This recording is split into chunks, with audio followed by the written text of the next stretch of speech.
Class को start करते हैं। पहला प्रश्न रहेगा 31 से। सप्तऋषि में समास है द्वंद्व समास, कर्मधारय, तत्पुरुष या फिर बहुव्रीहि। सप्तऋषि में कौन सा समास होगा?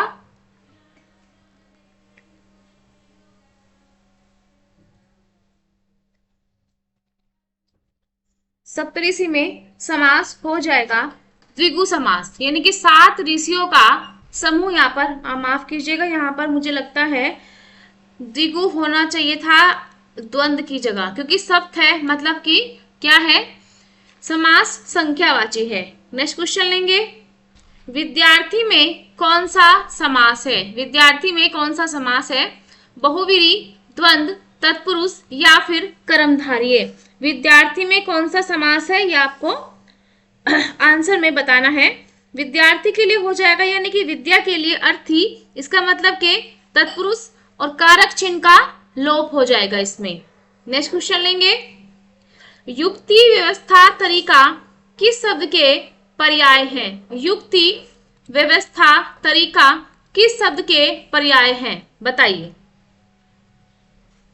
यानी कि ये क्या बता रहा है? ये विधि बता रहा है। युक्ति किस विधि से, व्यवस्था किस, कौन सी व्यवस्था किस विधि से हुई है, तरीका विधि से किस शब्द के पर्याय हैं। तो विधि यहाँ पर आपका राइट ऑप्शन हो जाएगा। नेक्स्ट क्वेश्चन लेंगे,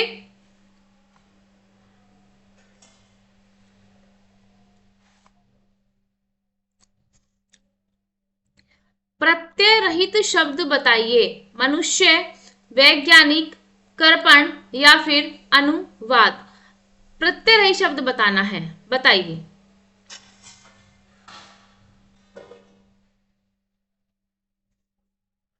क्या हो जाएगा? इसमें भी है, इसमें भी है और इसमें भी है। मनुष्य में जो है वो प्रत्यय रहित यहाँ पर शब्द हो जाएगा। नेक्स्ट क्वेश्चन लेंगे, किस शब्द में आ उपसर्ग नहीं है? आ हो जाएगा, यहाँ पर आ नहीं होगा। आ पूछा है। आकर्षक, आगमन, आंतरिक या फिर आरोहण। बताइए।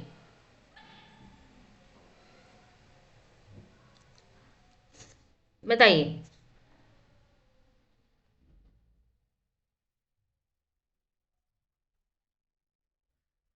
राइट ऑप्शन क्या लगाएंगे? आगमन में भी है, आंतरिक में भी है, आरोहण में भी है, लेकिन यहां पर थोड़ा सा हम चेक करेंगे तो आकर्षक, कर्षक अगर ऐसे बनाएंगे तो आंतरिक,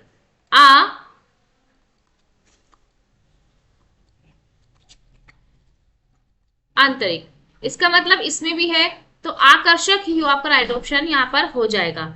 नेक्स्ट क्वेश्चन लेंगे,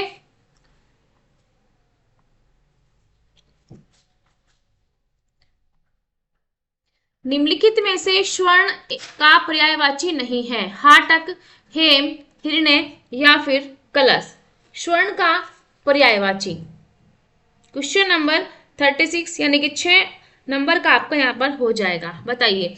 हाटक भी है, हेम भी है, कलश भी है, लेकिन हिरण्य जो है वो नहीं होगा। ठीक है, ये आपका स्वर्ण का पर्यायवाची नहीं है।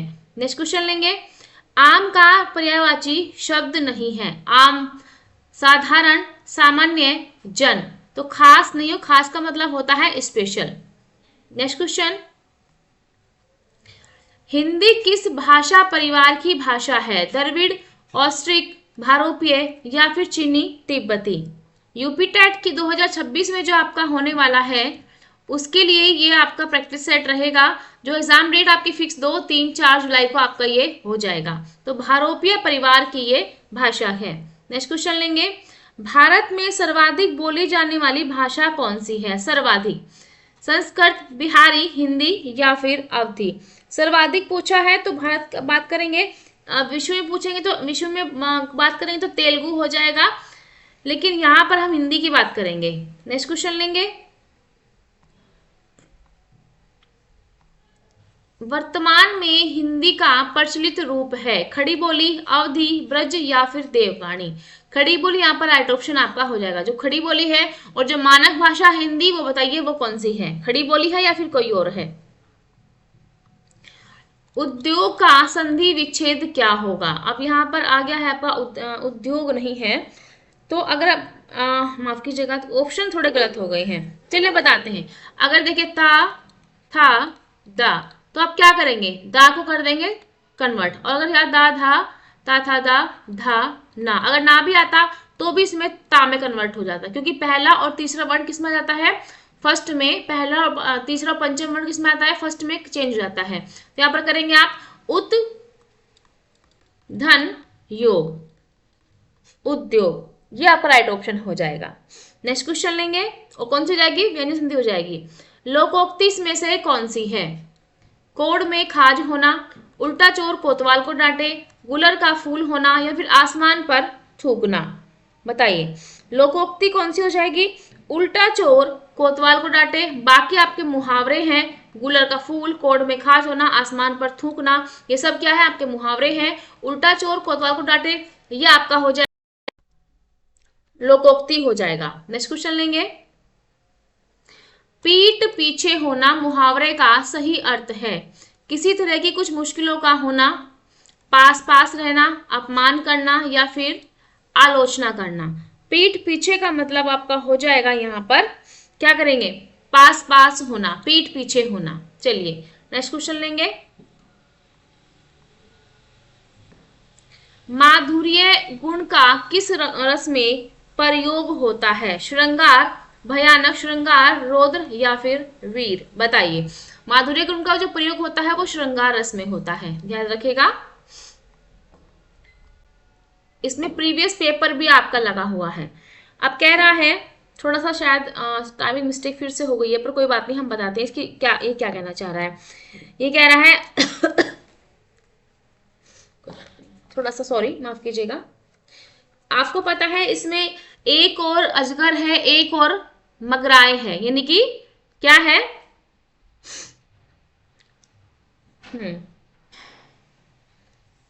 ये कह रहा है एक और अजगर है और एक और मगराए है, विकल बटोही बीच में परियो मूर्छा खाए है। अब यहाँ पर डर की बात आ रही है, परिहो है यहाँ पर, परियो नहीं है, परियो, यानी कि दोनों तरफ देखकर ही क्या कहते हैं, गश खाने लगते हैं। इसका मतलब ये है कि यहाँ पर क्या हो रहा है, यहाँ पर भयानक रस का शांत रस नहीं आएगा, यहाँ पर भयानक रस आएगा, भयानक रस का आविर्भाव हुआ है, ठीक है, डर है। चलिए नेक्स्ट क्वेश्चन लेंगे,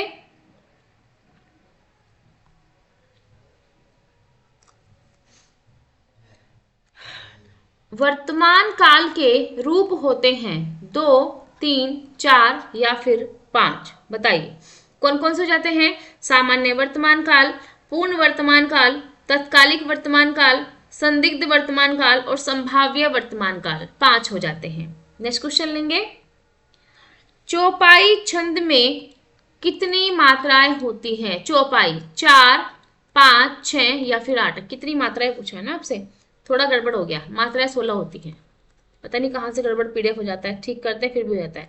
लेकिन इसमें 4 चरण होते हैं। चरण कितने होते हैं इसमें, 4 चरण होते हैं, आपको पता है। और इसमें कितनी मात्रा होती है, 16 मात्राएं होती हैं, ठीक है। चलिए, और कैसा है ये, मात्रिक छंद है। नेक्स्ट क्वेश्चन, आनंद कादम्बनी पत्रिका का प्रकाशन कहाँ से होता था, वाराणसी, प्रयाग, इलाहाबाद या फिर लखनऊ। बताइए क्या लगाएंगे, कादम्बनी का इलाहाबाद के मिर्जापुर से होता था, ध्यान रखिएगा। चलिए नेक्स्ट क्वेश्चन लेंगे, कामायनी किसका महाकाव्य है। कामायनी तो आपको पता चल गया है, ईड़ा और श्रद्धा इसी के 2 सदस्य मतलब पात्र हैं, ईड़ा और श्रद्धा, ध्यान रखिएगा। और ये जयशंकर प्रसाद की है, और भी कामायनी, आंसू, लहर, झरना और स्कंदगुप्त, चंद्रगुप्त, कामायनी, ये इंपॉर्टेंट है, आप ध्यान रखिएगा। और ये क्या है, छायावाद के प्रवर्तक है, ये भी ध्यान रखिएगा। नेक्स्ट क्वेश्चन लेंगे, घनानंद को किस युग का कवि माना जाता है, आदिकाल, भक्तिकाल, रीतिकाल या फिर आधुनिक काल। घनानंद जो है वो रीति काव्य धारा के, रीति मुक्त काव्य धारा के कवि मान जाते हैं, तो ये रीति काल के हो जाते हैं। नेक्स्ट क्वेश्चन लेंगे, आधुनिक हिंदी साहित्य की पहली आत्मकथा के लेखक कौन हो जाएंगे। ध्यान रखिएगा, हिंदी साहित्य की पहली आत्मकथा के लेखक कौन हो जाते हैं? श्री हरिवंश राय बच्चन हो जाते हैं। हमने बहुत सारी कविताएं पढ़ी हैं इसकी बचपन में। एक पत्रिका आती थी नंदिनी, उसमें काफी चीजें दिखाई गई है और बताई है इनके बारे में, हमने पढ़ा है। चलिए नेक्स्ट क्वेश्चन लेंगे। बल्कि उन्होंने अपने जो पोता पोती थे उनका नाम लिया है, श्वेता और अभिषेक। बताओ बंदर की क्या गलती थी? बंदर को एक वो होता है, घड़ा होता है, उसमें वो परेशान करता है, तो क्या करते हैं उसमें गुड़ और चना डाल के बंदर के दोनों हाथ उसमें आ जाते हैं, वो निकाल नहीं पाता। बस ये है। चलिए नेक्स्ट क्वेश्चन। मन ने, अच्छा ये थोड़ा सा देखिए, ये पैराग्राफ का क्वेश्चन है, छोड़ते हैं इन्हें। पैराग्राफ यहाँ पर लिखा नहीं गया, टाइप नहीं कर पाए थे, अब यहाँ पर छोड़ देते हैं। चलिए पैराग्राफ थोड़ा सा यहाँ पर टाइपिंग मिस्टेक हो गया था, पर कोई बात नहीं। लगता है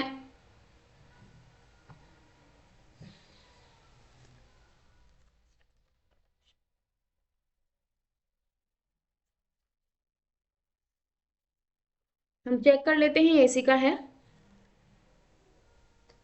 देखिए अब ये कह रहा है कि कांच शब्द है क्रिया, विशेषण, संज्ञा या फिर भाववाचक संज्ञा।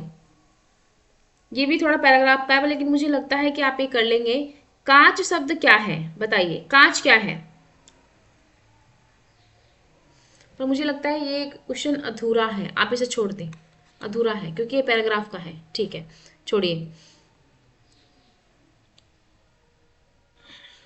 अब एक क्वेश्चन है आपका लास्ट, इसे कर लेते हैं। एक मिनट, कांच नहीं होगा यहाँ पर, माफ कीजिएगा, यहाँ पर होगा करुणा, याद आ गया मुझे। ठीक है करुणा यहाँ पर हो जाएगा। करुणा की शब्द का है तो आपको पता है ये भाववाचक हो जाएगा। मैं सोचू कांच क्यों उसमें लिखा गया है, कांच नहीं है बेटा, ये है करुणा। चलिए नेक्स्ट क्वेश्चन लेते हैं। जब हम दर्पण में देखकर, जब हम, यहाँ पे भी गड़बड़ हो रहा है। अब इस दर्पण में देखकर बताओ कि, अब एक वाक्य दूसरे से डिपेंड है कि तुम क्या देखते हो, यानी कि दर्पण में देख के बताओ, हम इतना भी कर सकते हैं। तो क्या देखते हैं, क्या देखते हैं, कौन सा वाक्य है ये बताइए। अगर की है तो आपको यहां पर आ जाएगा मिश्र वाक्य, ऑप्शन ही गलत दे रखे हैं। कौन सा हो जाएगा? विधानवाचक नहीं होगा, सरल नहीं होगा, संयुक्त नहीं होगा, यहाँ पे हो जाएगा संयुक्त की जगह मिश्र वाक्य, आप यहाँ पर कर लीजिएगा। ठीक है। और ये क्लास आपकी इतनी ही थी, पैराग्राफ का थोड़ा सा टाइपिंग मिस्टेक हो रखा था। आई होप क्लास आपको पसंद आई होगी। और डेली आपको मिलती है यूपी टेट 2026 की 2-3 जुलाई में जो आपका एग्जाम होने वाला है। आई होप क्लास आपको पसंद आई होगी। मिलता है नेक्स्ट वीडियो में, तब तक thank you, bye bye, good night, धन्यवाद। ऐसी क्लास को डेली आपको शाम को 8 बजे प्रोवाइड कराते रहेंगे। अगर आप चैनल पर नए आए हैं तो इनको सब्सक्राइब लाइक कर दीजिएगा, ताकि डेली क्लास मिलती रहे। तब तक के लिए थैंक यू, धन्यवाद। और एक साहित्य की क्लास आपको देने वाले हैं बहुत जल्दी, जहां पर आपको साहित्य से क्वेश्चन आपको बहुत सारे मिलने वाले हैं। देखते हैं, कल संडे है, आपको एक डालते हैं अच्छी सी क्लास।